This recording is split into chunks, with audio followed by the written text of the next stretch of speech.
Students, today our topic is why do we need a parliament. आगे कर लेते हैं पीपल एंड देयर रिप्रेजेंटेटिव। जो मेन समरी है डेमोक्रेसी की वो है आइडियाज़ ऑफ कंसर्न।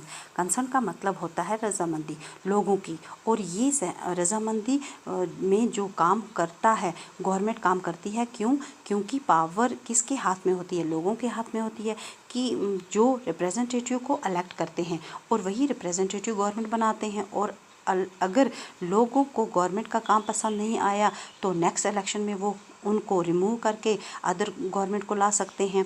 तो फुल पावर लोगों के हाथ में है। तो इसी वजह से जो गवर्नमेंट है वो मजबूर हो जाती है कि लोगों की मर्ज़ी के हिसाब से काम करे, लोगों के डिज़ायर का ख्याल रखे, क्या लोग क्या चाहते हैं, आम सिटीज़न की क्या एस्पिरेशंस है, एंड लोगों का अप्रूवल जो कि मोस्ट इम्पॉर्टेंट है।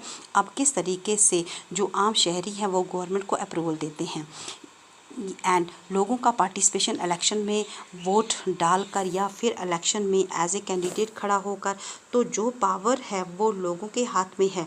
यही डेमोक्रेटिक गवर्नमेंट को बनाती है, और लोग ही गवर्नमेंट के काम का फैसला करते हैं कि वो किस तरीके से काम करेगी। और जो बेसिक नीड्स होती हैं डेमोक्रेसी का वो होता है कि हर एक सिटीज़न इम्पॉर्टेंट है। आम शहरी या आम लोगों का ट्रस्ट जीतना ज़रूरी हो जाता है।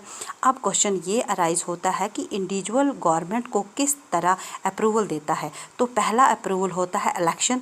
इसके थ्रू जो लोग हैं वो रिप्रेजेंटेटिव को इलेक्ट करते हैं, और वही रिप्रेजेंटेटिव पार्लियामेंट में असेंबल किया जाता है।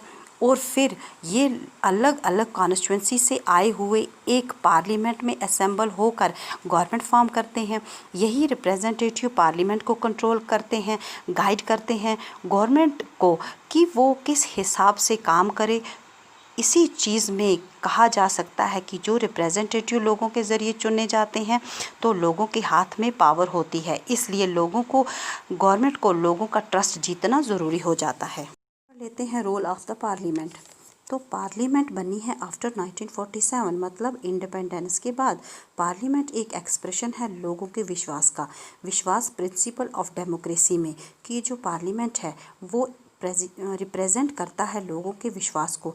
दैट मीन्स कि लोग का पार्टिसिपेशन होता है डिसीजंस मेकिंग में, किस तरीके से कि लोग वोट डालते हैं और अपने रिप्रेजेंटेटिव को चुनते हैं, या ये कह लो कि गवर्नमेंट को अप्रूवल देते हैं। तो जो अप्रूवल गवर्नमेंट हो गई वो लोगों के कंसर्न के हिसाब से काम करती है। जो पार्लियामेंट है उसके पास इमेंस पावर है। क्योंकि ये जो पार्लियामेंट है, जो भी इसके मेंबर होते हैं वो इलेक्ट होते हैं लोगों के द्वारा, और पावर जो है वो लोगों के हाथ में होती है। और लोग किसको पावर देते हैं? वो गवर्नमेंट को पावर देते हैं, वो अप्रूवल देते हैं।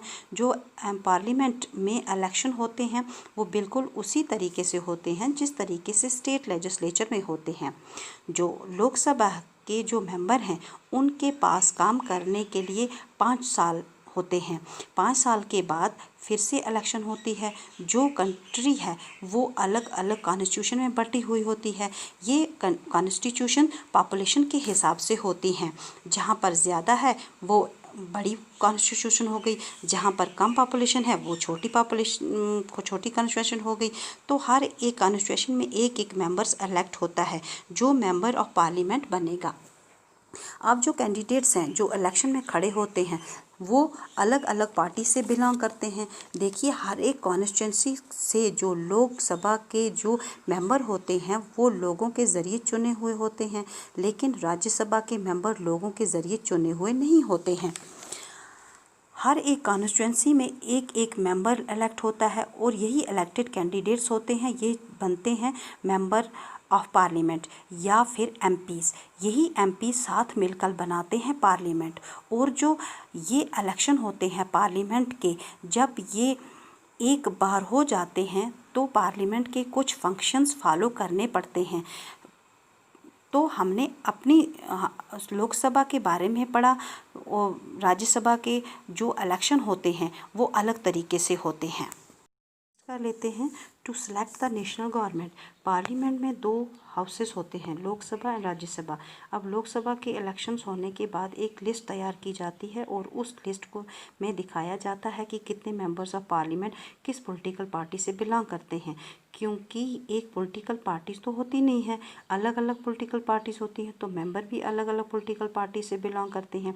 अब किसी भी पॉलिटिकल पार्टी को गवर्नमेंट बनाने के लिए मेजॉरिटी की ज़रूरत होती है। टोटल 545 मेंबर्स होते हैं, जिसमें 443 इलेक्टेड मेंबर्स होते हैं, उनमें 2 नॉमिनेटेड होते हैं। ये 443 मेंबर्स जो लोगों ने चुने हुए होते हैं, और 2 कौन होते हैं, वो एंग्लो इंडियंस होते हैं। वो इंग्लिश लोग जो इंडिया में आकर बसे थे, उनके लिए 2 सीट्स रिजर्व की जाती हैं लोकसभा में। 443 इलेक्टेड मेंबर्स हैं लोकसभा में। अब इसमें से जिस भी पॉलिटिकल पार्टी के पास मेजॉरिटी होगी, वही पॉलिटिकल पार्टी गवर्नमेंट बनाएगी।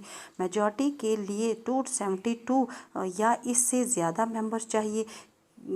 क्यों चाहिए, देखिए 445 का हाफ करें तो 271.1 हो गया।